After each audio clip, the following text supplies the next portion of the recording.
ηλικιακής της κατηγορίας, με αμνίδο δηλαδή, πήρε τον τίτλο για τα κορίτσια έως 13 ετών, ενώ η ίδια ήταν 10. Οπότε καταλαβαίνετε πόσο μεγάλη επιτυχία είναι όλο αυτό. Και σήμερα έχουμε την πολύ μεγάλη χαρά και τιμή να βρίσκεται μαζί μας, όπου θα παίξει, ήδη παίζει μερικές παρτίδες με τα παιδιά της Ακαδημίας μας, τους δώσει μερικές συμβουλές.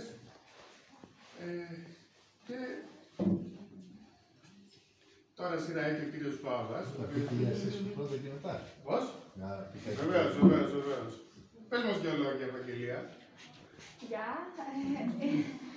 Είμαι η Ευαγγελία Σύσκολα, με φωνάζουν Εύα.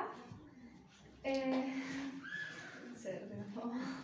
Πώς ξεκίνησες το σκάκι, πώς αισθάνεσαι που είσαι παγκόσμια πρωταθλήτρια, το έχεις συνειδητοποιήσει, πώς σου φαίνεται που έχεις γίνει πολύ γνωστή σε όλη την Ελλάδα? Εντάξει, είμαι χαρούμενη και ξεκίνησα το σκάκι όταν ήμουν 4 χρονών με τη βοήθεια μιας δασκάλας που είχα στο Λυκειοδείο. Α, πάρα πολύ ωραία. Τέλεια. Ποιοι είναι οι στόχοι σου από εδώ και πέρα?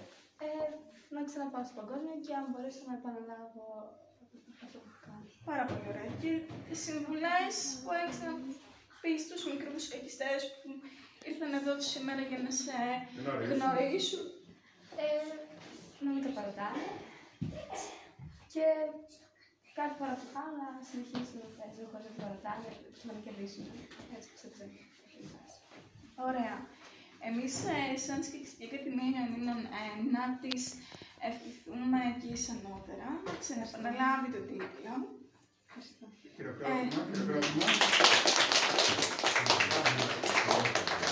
Και να καλέσουμε τον κύριο Πάπα να παραδώσει εκ μέρους του Δήμου Ιαννητών μια τιμητική διακήρυξη. Θα σας παραδώσουμε μια πακέτα και να είστε πάντα επιτυχίες, να έχεις την ιδέα, να είσαι γερή και δυνατή. Να πω με τη σειρά μου ότι είναι μεγάλη τιμή και χαρά και που ήρθες μαζί με τους γονείς σου στην Ακαδημία και η πρόσκληση από τον κύριο Αλέξανδρο και την κυρία Ευγενία για τη σημερινή εκδήλωση. Είναι μια εκδήλωση που είναι πολύ φιλική, οικογενειακή, γνωρίζονται όλα τα παιδιά μεταξύ τους και αυτό είναι ένα πολύ σημαντικό. Να πω στην ερώτηση πώς ξεκίνησε η Ευαγγελία, εγώ θα πω πώς ξεκίνησε ο Βασίλης, ο γιος μου, που είναι 7,5.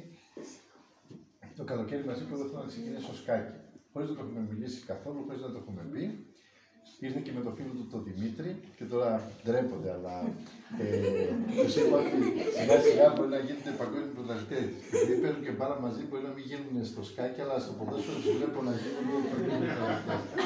Θέλω να πω και εγώ με τη σειρά μου να προσπαθείτε, να αγωνίσετε, αν έχει συμμετοχή, προσπάθεια, ο αγώνα. Κάθε φορά που πέφτετε πρέπει να σηκώνεστε και να συνεχίζετε. Και αυτό είναι και το νόημα της συμμετοχής και του αγώνα. Να ευχαριστήσω όλους σας, να πω καλές γιορτές, καλά Χριστούγεννα, με αγάπη, υγεία και πάντα να είμαστε καλά και να σας καμαρώνουμε στις επιτυχίες και στις επιτυχίες όλων των παιδιών. Καλά Χριστούγεννα!